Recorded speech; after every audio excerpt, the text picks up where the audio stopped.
पन्नगे च सुरेन्द्रे च कौशिके पाद संस्पृशि निर्विशेष मनस्काय श्री वीरस्वामिने नमः। आर्हत वाङ्मय में दानम शब्द आता है। दुनिया में दान का बड़ा महत्व है।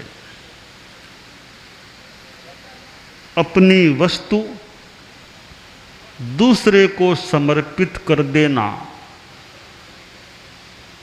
अपना स्वामित्व हटाकर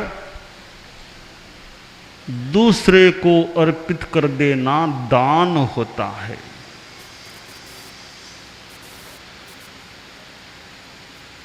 दान के अनेक प्रकार होते हैं। आचार्य सोमप्रभ सूरि ने कहा कि दान वितरण कभी निष्फल नहीं होता, दान सफल होता है। संस्कृत ग्रंथ में उन्होंने कहा, सुक्ति मुक्तावली में, पात्रे धर्म निबंधनम तदितरे श्रेष्ठं दयाख्यापकं मित्रे प्रीति विवर्धनं तदितरे वैरापहारक्षमं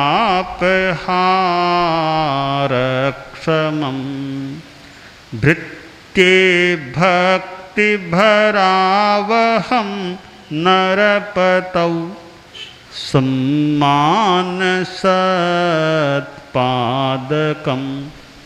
भट्टादौ सुयशस्करं वितरणं न क्वाप्य हो निष्फलम।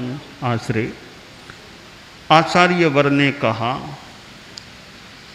कि अगर साधु को दान दिया जाए, सुपात्र को दान दिया जाए, तो वह दान धर्म का, आत्मशुद्धि का कारण बनता है।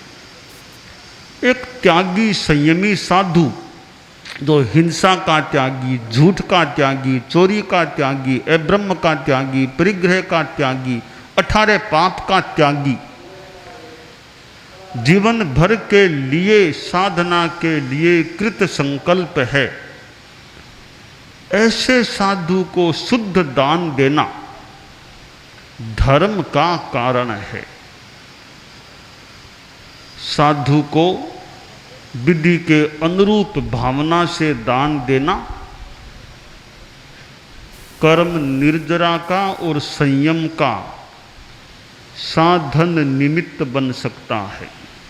तो पात्र में दान दिया जाए, साधु को दान दिया जाए, वह धर्म का कारण बनता है, आत्मशुद्धि का साधन बनता है। अब प्रश्न है कि साधु को नहीं और किसी को दें तो क्या होगा? तो आचार्य ने धर्म की बात तो केवल पात्र दान के लिए कही, बाकी व्यावहारिक बातें बताई हैं।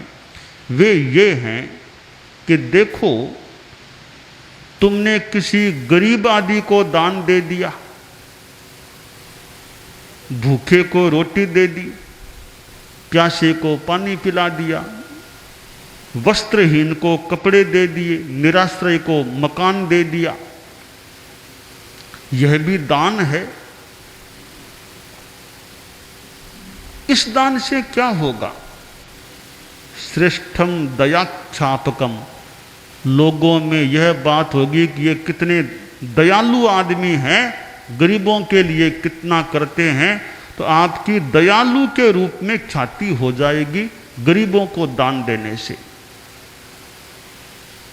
अगर मित्र को कुछ देंगे तो मित्र को उपहार भेजेंगे, गिफ्ट में कुछ देंगे, आपका प्रेम बढ़ेगा, मित्र के मन में और प्रेम बढ़ेगा आपके प्रति, प्रीति विवर्धन हो जाएगा वह दान। अगर दुश्मन को कुछ दे दें तो फिर तो कहना ही क्या। दुश्मन को कुछ आपने सद्भावना से अगर दान दे दिया, कोई चीज दे दी, तो दुश्मन के मन की दुश्मनी दूर हो सकती है। देखो इन्होंने इतना मुझे दिया है, अब किस बात की दुश्मनी मैं रखूं। तो बैर भाव दूर हो सकता है किसी दुश्मन को सद्भावना से उपहार दान दिया जाए। और किसी नौकर चाकर को दिया जाए तो होली, दिवाली, बार त्योहार, नौकर चाकर को ड्रेस दे दी, कुछ अच्छी चीज दे दी, तो नौकर चाकर के मन में आपके प्रति और ज्यादा भक्ति का भाव, सेवा का भाव बढ़ सकेगा कि सेठ जी ने मेरे लिए कितना ध्यान दिया है। तो भक्ति को बढ़ाने वाला नौकर चाकर को कुछ दान देना हो सकता है। किसी राजा को कुछ आपने दे दिया, तो किसी राजा को कुछ दे दिया उपहार, तो राजा आपका मान सम्मान बढ़ाएगा, आपको सुविधा दे देगा, वह आपको लाभ मिलेगा।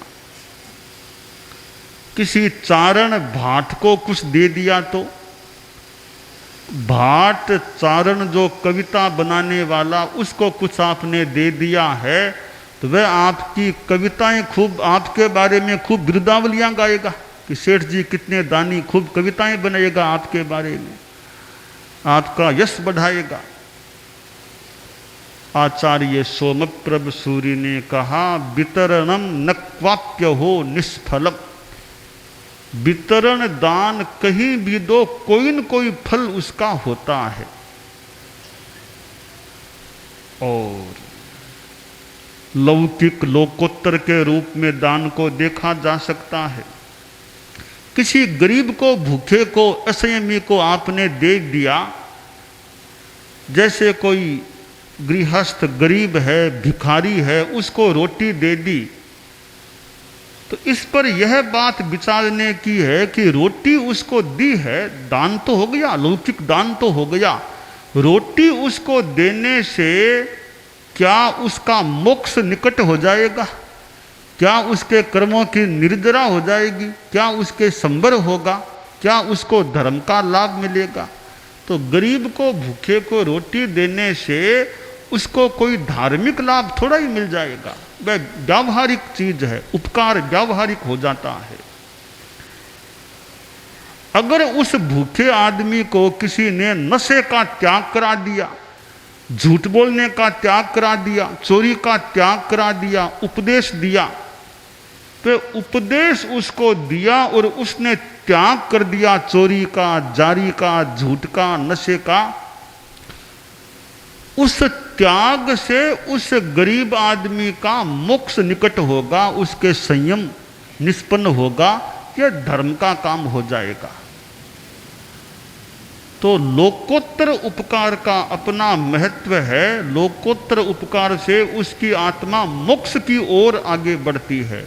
लौकिक उपकार है, रोटी खिला दी, पानी पिला दिया, मकान दे दिया, वो तात्कालिक सुविधा देने वाला तो हो सकता है, पर धर्म के संदर्भ में सोचें तो उसकी आत्मा का उद्धार उसके द्वारा कैसे होगा और कितना होगा और क्यों होगा। तो लौकिक लोकोत्तर में अंतर है। लोकोत्तर दान में ज्ञान दान, संयति दान, अभय दान, किसी को धर्म का ज्ञान दो,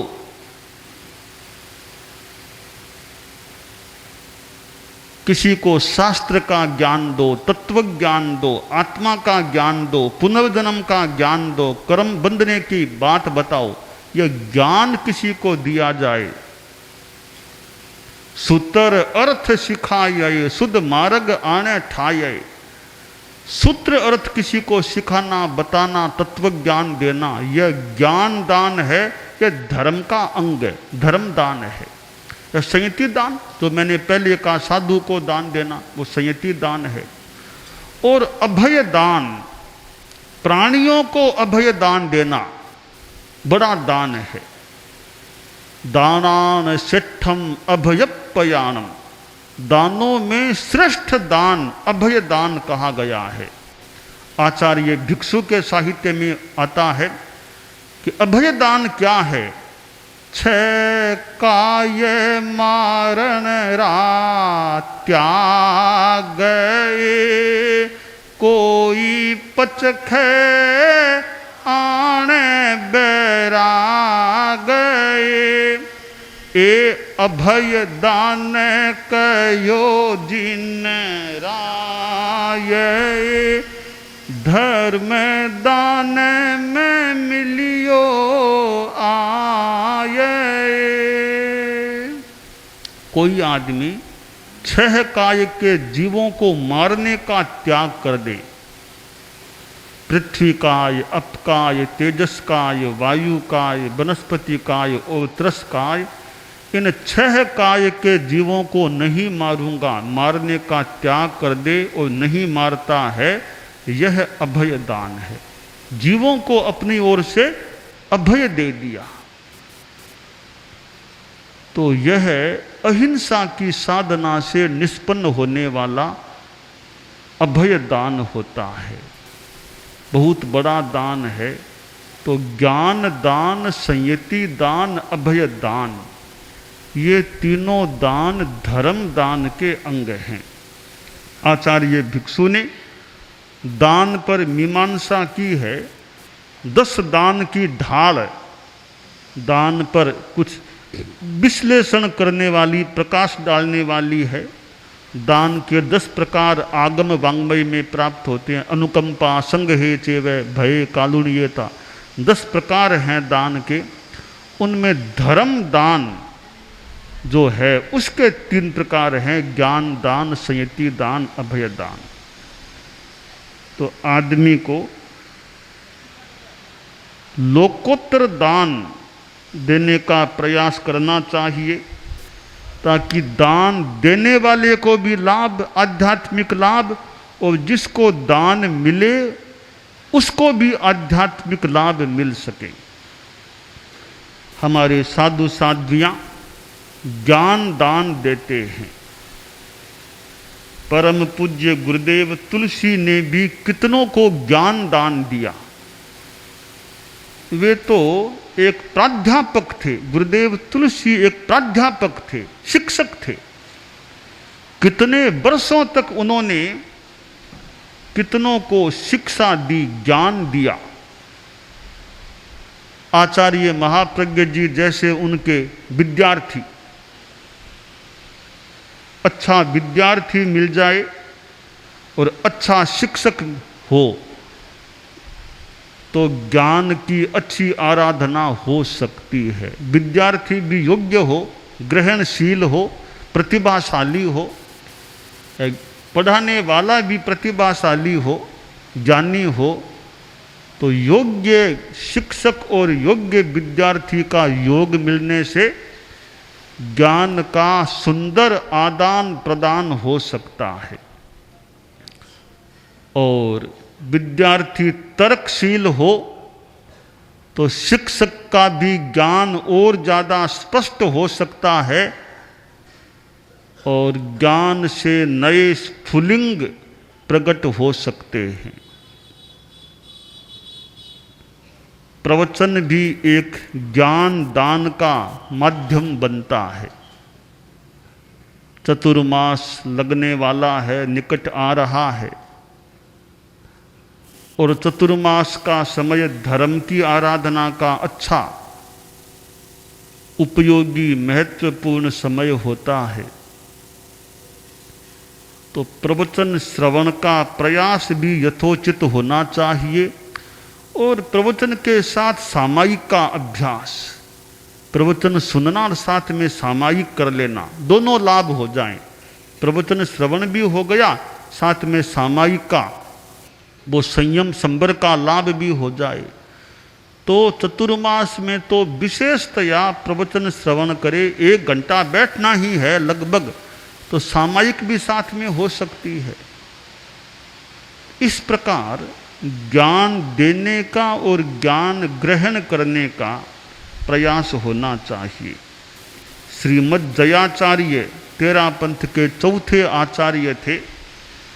उन्होंने कितनी ज्ञान की आराधना की और साहित्य के माध्यम से उन्होंने कितना ज्ञान मानो दिया है। एक भगवती जोड़ उनका ग्रंथ है, राजस्थानी भाषा का भगवती जोड़, भगवती सूत्र पर व्याख्या। कितना विशाल काय ग्रंथ है। इसके सिवाय प्रश्नोत्तर, तत्वबोध, झीणी चर्चा आदि आदि कितने ग्रंथ हैं श्रीमद् जयाचार्य के। और संदेह विष औषधि, जिनाज्ञा, मुखमंडन, जो भी कुमति विहंडन जैसे ग्रंथ जयाचार्य की हैं। कुछ ग्रंथ तो आज भी अप्रकाशित हैं। जयाचार्य के कुछ ग्रंथ आज भी हस्तलिखित हैं या अप्रकाशित पड़े हैं। कितना तत्व ज्ञान उन ग्रंथों में है। तो ऐसे ग्रंथों को पढ़ा जाए, पढ़ाया जाए तो ज्ञान दान और ज्ञान आदान हो सकता है, जो कि एक धर्म दान का अंग है। संसार में लौकिक दान चलता है, उसका सांसारिक व्यावहारिक जो भी कुछ महत्व है। व्यावहारिक दान से भी दुनिया का कितना काम चलता है। और दान में अनासक्ति रहे वह खास बात है। अनासक्ति का भाव महत्वपूर्ण चीज है। संस्कृत में कहा गया, दानेन पानिर न तो चंदनेन न तो कंकणेन। हाथ दान से शोभित होता है, न कि कंकण पहनने से इतना शोभित होता है। आचार्य भिक्षु के साहित्य में एक बात आती है, घर में धन पिण दलिद्री जिके न देवै दान, भार भूत धन तेहनो कोरो करे गुमान। कि दरिद्र कौन होता है? जिसके घर में वस्तु है, धन है, तो जो दान नहीं दे सकता वह आदमी धनवान होते हुए भी दरिद्र होता है। उसका धन भार भूत है, कोरा, अहंकार को बढ़ाने में निमित्त बनने वाला है या बन सकता है। साधु संस्था में भी दान का क्रम चलता है। एक साधु दूसरे साधु को पढ़ाता है, दान होता है वह भी। एक साधु अपनी भिक्षा में जो वस्तु आई, गोचरी में जो खाद्य पदार्थ आए, दूसरे साधु को दे देता है, वह भी दान है। इस प्रकार अनेक रूपों में साधु संस्था में भी दान चलता है। और एक साधु दूसरे साधु की सेवा करता है, साता पहुंचाता है, चित्त समाधि प्रदान करता है। चित्त समाधि देना भी तो कितना बड़ा दान है। किसी आदमी को शांति पहुंचाना, समझा बुझा के उसके मन को शांत कर देना, मन में बल बढ़ा देना, शक्ति बढ़ा देना, यूं समाधि प्रदान करना कितना बड़ा दान हो जाता है। आदमी के मन में शांति नहीं होती है तो बाहर की सुविधा होने पर भी वो दुखी रहता है। सुविधा एक चीज है, शांति अलग चीज है। कई बार सुविधाएं तो हैं पर मन में शांति नहीं है, मन में चिंता है, भय है, कितना आदमी दुखी रहता है। सुविधा ज्यादा नहीं भी है पर मन में शांति है, न कोई भय न कोई चिंता। चित्त कितना प्रसन्न रहता है, निर्मल रहता है।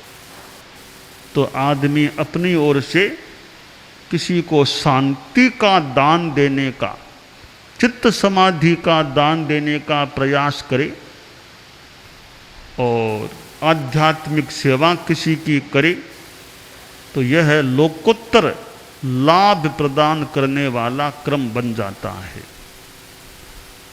और अध्यात्म के जगत में जो ज्ञान दान आदि हैं, साधु संस्था के लिए तो वे करणीय होते हैं। साधु के पास पैसा नहीं, पैसे का दान तो दे भी कैसे, पैसा है भी नहीं, तो साधु के पास ज्ञान है तो ज्ञान का दान दे।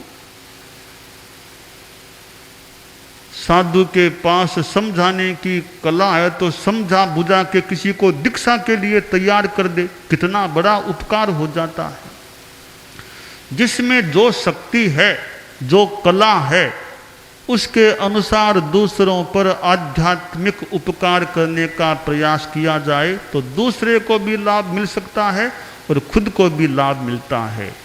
तो दान एक महत्वपूर्ण विषय है दुनिया का, और इसमें भी आध्यात्मिक दान का लोकोत्तर महत्व है, विशेष महत्व है। तो आदमी आध्यात्मिक दान देने का प्रयास करे, यह काम्य है।